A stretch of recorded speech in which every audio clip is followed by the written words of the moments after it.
we all are dead.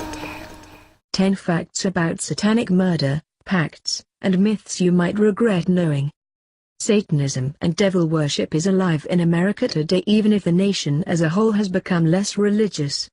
The notion of deals with the devil are, if anything, more common than they were just a few years ago in the form of a belief in the Illuminati. I'm talking to you, Beyonce, and murders in the name of the devil are probably more common than you might think they are. They're definitely more grisly. Western civilization has a long history of fearing the devil and sometimes even worshipping him. Either way, it almost never ends well. 10. In the Middle Ages, mortality rates were so high for babies that midwives were sometimes accused of sacrificing the babies to the devil at the moment of their birth if the child died. 9. During the same period, it was believed by many that Jews kidnapped Gentile children for the purpose of sacrificing them to the devil on Jewish high holidays. Remember, sacrifices are a way of affirming a contract. 8. The belief that Jews sacrifice children has found a solid home among Middle Eastern Islamists, where they're regularly accused of sacrificing Arab children to their false god, Yahweh. 7. Saint Theophilus was an archdeacon living in modern-day Turkey. He was promoted to bishop but, out of what turned out to be false humility, he turned it down. Later on he regretted this decision and sought out a wizard. Some accounts claim the wizard was, what else, a Jew, who helped him make a deal with Satan. This required him to renounce Christ and Mary, of course. Later, he regretted this decision as well and started fasting and praying. Mary appeared to him and said she'd speak to God on his behalf, but Satan wouldn't let God break the contract, which is interesting all by itself. He then took the contract to the man who should have been bishop instead of him and confessed. The man burned the contract and Theophilus died on the spot cause he was so happy. The year was 538. 6. The official Church of Satan was founded in 1966 by Anton LaVey. They are dedicated to the acceptance of man's true nature, that of a carnal beast, living in a cosmos that is indifferent to our existence. They list stupidity among those things they call sin. However, the organization doesn't believe in either God or Satan and are essentially atheists. They perform no sacrifices and reject the abuse of any individual or group. Their official website works hard to stress that they differ greatly from devil worshippers.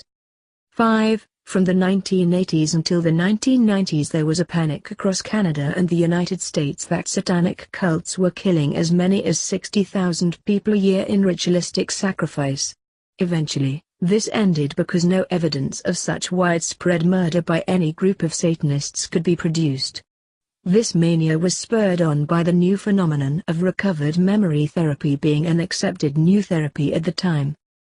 15% to 20% of individuals who underwent the therapy recalled being subject to satanic rituals and led children to accuse their parents of engaging in these rituals. 4. In 1994, 4 Alabama teenage males offered 37-year-old hitchhiker Vicki Lynn DeBlieux a ride. Instead of taking her to her mother's house like she'd asked, they drove to some remote woods and tried to have sex with her. When she wouldn't, they began throwing beer bottles at her, beat her to death, and stabbed her 180 times before dumping her body off of a cliff. Her last words were supposedly of her giving in to the prospect of sex with the words "Okay, I'll party," as one of her attackers stood on her throat. Her attackers subsequently cut off some of her fingers as souvenirs. The group's ringleader told police that they wanted to kill her as a sacrifice to Satan. 3. One of the most famous pacts with the devil in America involves blues guitarist Robert Johnson, who supposedly walked to a crossroads where the devil tuned his guitar and gave him his legendary musical skill. Johnson died years later under unclear circumstances. Some say he died after being poisoned by the husband of a married woman he was fooling around with, and some say he died of syphilis.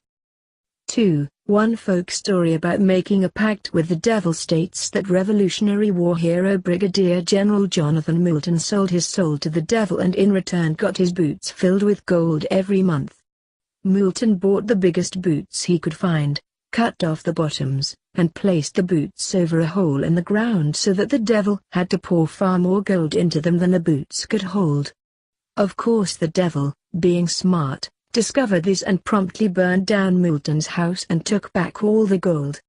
1: As of 2011, Satanists were typically 26 years old, white males, and had been a Satanist for 8 years.